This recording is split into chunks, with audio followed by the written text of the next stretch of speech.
Twilight is a teen romance vampire movie. Bella moves to Washington to live with her father.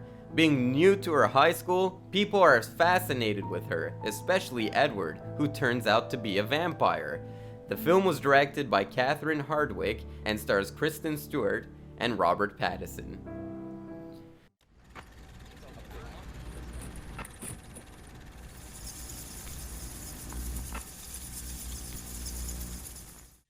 Guys, welcome back to Garage Vampire-thon, where every day for the month of October we revisit a vampire movie. It had to happen, guys. It had to happen. We're talking about Twilight. It needed to be done. Guys, if I blush throughout this review, please forgive me. I've just watched way too much Robert Pattinson. Oh my god, Team Edward all the way! Okay. Listen, I've never seen Twilight. This was a first-time watch for me. And I went in with an open mind. I will say that. I've never seen a movie where 50% of the world loves this movie and 50% of the world fucking hates this movie. It's probably the most polarizing movie ever. Last Temptation of Christ and Twilight. Those are probably the two most polarizing movies ever made. Alright, there's no way to talk about this movie except by taking it from the top. Movie opens, you have some narration. Narration kind of sucked, not needed in this movie. I'd never given much thought to how I would die.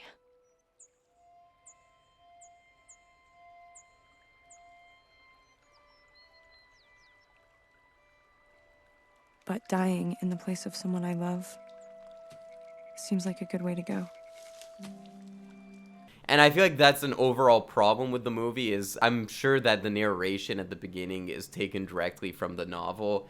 And I feel like they tried to translate the novel too much word for word. And it doesn't really work, because sometimes when you read something, it plays out differently than when you say it out loud. And by God, is there some stuff that are said out loud here that doesn't work. I only said it'd be better if we weren't friends, not that I didn't want to be. What does that mean? It means if you were smart, you'd stay away from me. Okay, well, let's say for argument's sake that I'm not smart. We're introduced to Bella. She's like this angsty girl. She gotta live with her dad in the middle of nowhere. She's kind of pissed off, whatever. She's got a cute neighbor played by Taylor Lautner, who becomes a werewolf, I guess, in the next movies. That's just from what I hear. And then you're introduced to the dreamy Edward Cullen, which before I watched Twilight, I always thought it was Edward Collins, not Cullen. And I thought that was a reference to one of the most famous vampires, Barnabas Collins, who's from the Dark Shadows series. It's probably a reference to that, but this Stephanie Meyer chick probably thought she was clever. She's like, oh, I'm going to change it from Collins to Cullen. It's Leviosa, not Leviosa. No wonder she doesn't have any friends. When Bella meets Edward, she conveniently stops in front of a fan. There's a fan going off in the classroom. She stops in front of the fan. Hair going everywhere. Flap, flap, flap. On.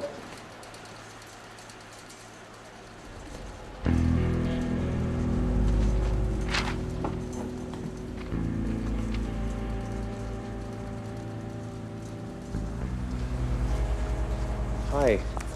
And they're in love and they're staring at each other. Listen. To me, this movie is on one half, I get it. I get what people like about this movie. But the second half of this movie is just, I don't get it. It's terrible. And I think even the most diehard Twilight fans, the people who like it ironically, will admit that all of those good ironic moments happen in the first half. And the second half just, like, leaves you kind of, like, bored. That's how I felt watching it. Because... listen, I'm open. I like everything. I'll watch a Bollywood movie, a horror movie, a Twilight movie. I don't give a shit. I can see what the appeal was. I don't think people actually think this is a good movie. I think it's a movie with some cute boys, some good-looking people, and some corny moments. It kind of feels like a Hallmark movie with vampires. I get it. It's just that was present in the first half, not so much the second half. But let's talk about those moments that I like, those cheeseball moments. Very outdated moments in a good way, moments that brought me back to the year 2006 or whenever this movie came out. There's a scene where they're playing baseball and it's in slow motion and it's kind of shot like a 300 movie. and Muse is playing, and they're playing the bow, bow, bow, bow, bow, super massive black. Oh!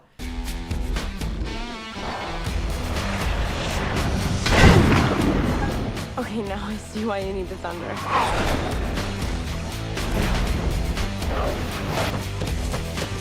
And they use a lot of famous pop songs of that time. They play like a Paramore song, they play a Muse song, they even play Radiohead at the end, which is, I don't know how they got the rights to a Radiohead song to be in this movie. I'd be a little pissed if I were Tom York, you know? You're like all buzzing out on stage and you're like, what am I doing in a Twilight movie?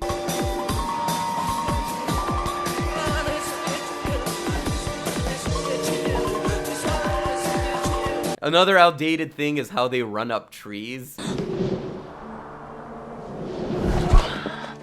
You better hold on tight, spider monkey.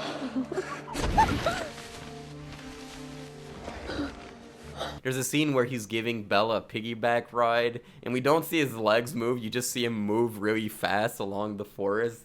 That was pretty goofy and kind of fun.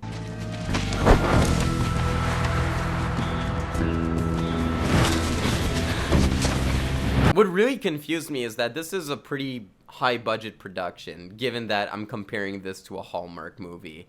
This movie cost around $40 million, and there's some really weird mistakes, some really odd CG, some really odd editing moments. There's one moment in particular where Kristen Stewart is at a burger joint, and she's shaking ketchup on her food, and nothing's coming out, and she's just like this, and you're just like, what the fuck?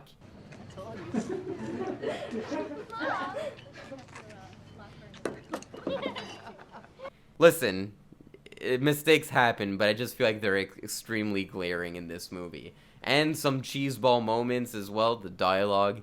We can't let the dialogue... This is probably some of the worst dialogue I've ever heard in a movie. It was giving me Star Wars Attack of the Clones flashbacks. Well, I don't really like the rain. Any cold, wet thing, I don't really...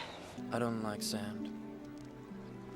It's coarse and rough and irritating, and it gets everywhere. Here's the thing about Star Wars Episode 2.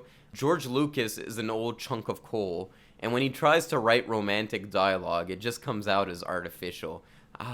It's just that I'm so in love with you, and it just doesn't work. And part of it is the writing of the line, and the other part of it is the directing of the actors, which is also really shit in this movie, in a good way, still remaining positive. That's what I liked about it, is how crappy the dialogue delivery is. Everything's delivered very mute like this. And I always felt like characters were just waiting for their turn to talk.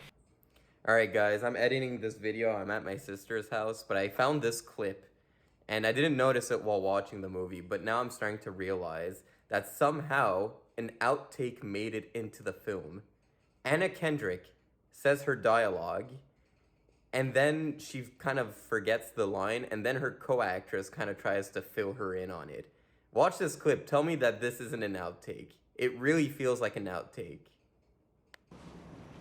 No, we totally understand. I mean, that happens, right? We were just leaving. So, It really feels weird, the dialogue. It's very stiff and wooden. It's one of those movies you just watch for the cheesy Hallmark moments and pretty boys. Edward Cullen is a sexy man. Jacob is a sexy man. I can't say that about Jacob. I think he was underage in this movie. At least he looked underage. He also had a really bad wig. But yeah, everything feels really bad. Like, the dialogue scene that stood out to me in particular is when they talk about the square root of pi. That was cringe. So like I said, that first half, you're getting all those cheesy Hallmark moments. It's fun, it's a vibe, you're digging it. I get it, whatever. It's just the second half becomes an action movie. And I get it, you want to have people on the edge of their seats, but it's just like the action isn't really good. It's not really a vibe. It's not what the first half promised this movie would be. So it doesn't really work, in my opinion, when it gets too plot heavy and you got these vampires that kill humans versus these vampires that don't kill humans, and they fight and yeah. I was much more interested in the teen high school drama aspect of this, not so much in the punching of the people. That's like the main problem I have with it. If the whole movie would have been like that first half, I would have been totally okay with it. It's like, yeah, it's a cheesy movie, it's schlocky, it's shitty, but hey, I like my schlock, you know? I like my movies where fucking big titty women kill people with chainsaws and there's blood and guts everywhere. We all like our kind of schlock. Hey, what can we say? Bella is a very uninteresting character, and that's something that really comes true in that second half, is that her only character trait is that she's in love with Edward. That's the only character development she has. The other thing I didn't like is that Bella really treats her dad like shit. Her dad is a kind-hearted person, hardworking man, works for the fuzz, you know? He just lost his friend who died because of a animal incident, quote-unquote animal. But she treats her dad like shit. And I hate it when teen movies do that. Show a little respect to your parents. I don't know, maybe it's because my parents were Arabic, and if I were to talk like that to my parents, they would take their belt and on my ass.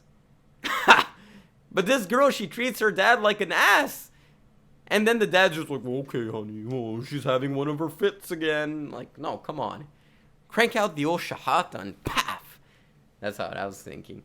But yeah, her only character trait is that she's attracted to Edward. Because the movie doesn't want to detract from the sexy boys, you know? You don't want to give some character development to the girl. You want to see some sexy men in this movie. I get it. But at the same time, it just makes the character feel very passive in her own story. Here's what I was fascinated about this movie is, what do girls see in Edward? Guys, let's put the movie aside for a second. I gave you my thoughts on the movie. I'm going to give you some girl advice. Because I wasn't going to watch Twilight alone. That's just sad and depressing. That's something an incel would do. No, I watched this movie with a girl, and I asked her, I just see the creepy side of Edward. What do women see in Edward that men are missing? And here, I have a list of things, guys. If you want to get ladies, here's your one-way ticket, alright?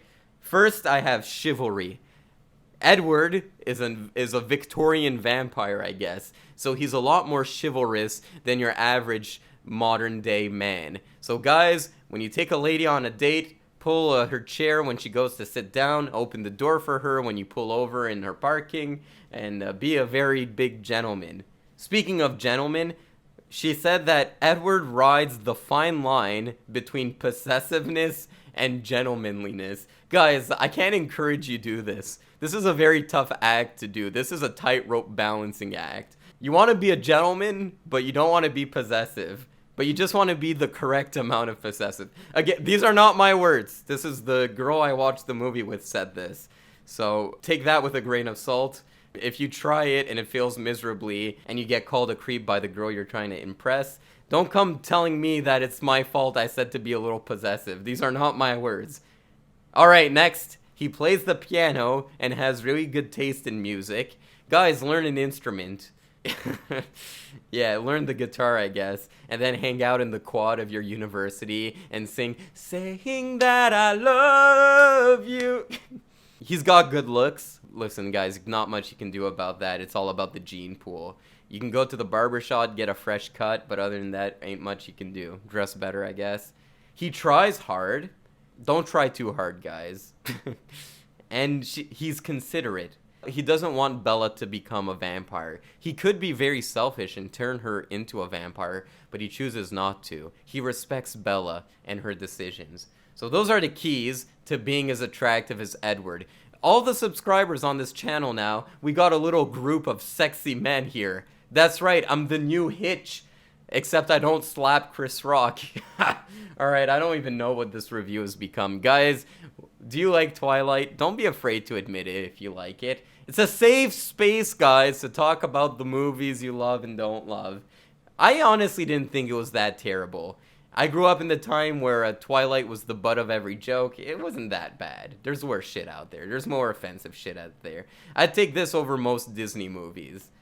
Alright, take care, guys. I'll see you around for more Garage Vampire-thon.